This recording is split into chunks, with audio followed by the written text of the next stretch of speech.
तुमचा गाव सुद्धा समाविष्ट झालेला आहे. आमच्या प्रभागात तुमचा परिसराबरोबरच सातपूरचा मळे परिसर येतो.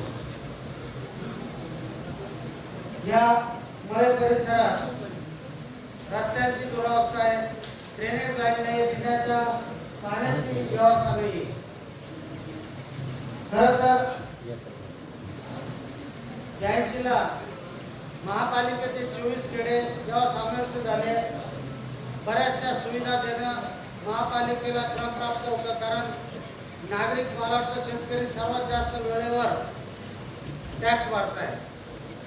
परंतु साधी माणूस मेल्यानंतर स्मशानभूमी सुद्धा असू नये असा आमचा तुमचाळे परिसर आहे. खरं तर महापालिकेने आम्हाला 6 ते 7 किलोमीटर कधी कधी जर शिडकोला जागा नसली, सातपूरला जागा नसली, पंचवटी सारख्या ठिकाणी माणूस जाळण्यासाठी आणावं लागतं. ही शोकांतिका तुमचाळे परिसराची. आणि आपण खेडे विकास निधी, आपण सर्व सभासदांनी सांगितलं खेडे विकास निधी पाहिजे. परंतु या विकास निधी बरोबर माणसाच्या मरण यातना माणूस जिवंतपणे तर बघतोच आहे. मी मागच्या महासभेत हे एवढल्या बातम्या जर आपण छापून येत आहे तर या दुर्दैवाने मला म्हणजे भाग्यशाली न समजता दुर्भाग्य आहे या आमच्या परिसराचं. मी मागच्या वेळेस एकच मागणी केली होती की लोकांचा जीव भेटीस धरू नका. आणि लोकांना काही अधिकाऱ्यांना विनंती केली होती की साहेब, लोकांचे ये जा दोन्ही वसाहतींना महापालिका म्हणजे इंडस्ट्रीला जोडणारा हा एकमेव रस्ता आहे. या रस्त्याला आपण कुठंतरी ठेकेदाराला सांगून लोकांचा जीव सुरक्षित राहील याची व्यवस्था केली पाहिजे. काल 7 वाजता अपघात झालाय. तुमचा पोलीस स्टेशनला तुम्ही फोन करून विचारू शकता. दरवाजे सातपूर जो आमचा अंबरली रोड आहे तिथे एक ट्रकनी 2 मुलांना उडवले आणि ते वक्रकुंड हॉस्पिटलमध्ये ॲडमिट आहे. मला सांगा याला जबाबदार कोण आहे?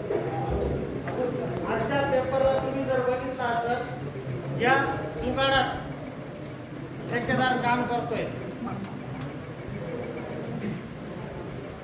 दगड लावतोय. कुठे बोर्ड न लावता रस्त्याचं डायव्हर्शन जे दाखवायचं ते दगड लावून गेलं पाहिजे का? हे आपण अधिकाऱ्यांनी याच्याकडे लक्ष दिलं पाहिजे. मी वेळोवेळी सांगतो, परंतु कुठलंही दुर्लक्ष, एवढं दुर्लक्ष चांगलं नाही.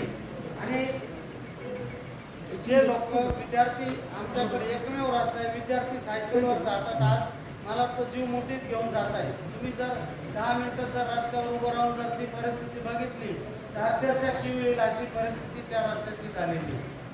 मला वाटतं मॅडम, खेडे विकास निधी बरोबरच तुम्ही या रस्त्याकडे पण लक्ष दिलं पाहिजे. आमच्याकडे स्मशानभूमीची आवश्यकता आहे. तर 50,000 लोकांमध्ये स्मशानभूमी नसेल तर ती काय परिस्थिती असेल तुम्ही जाणू शकता. आपण लक्ष द्यावं असं मी आपल्याला विनंती करतो आणि थांबतो.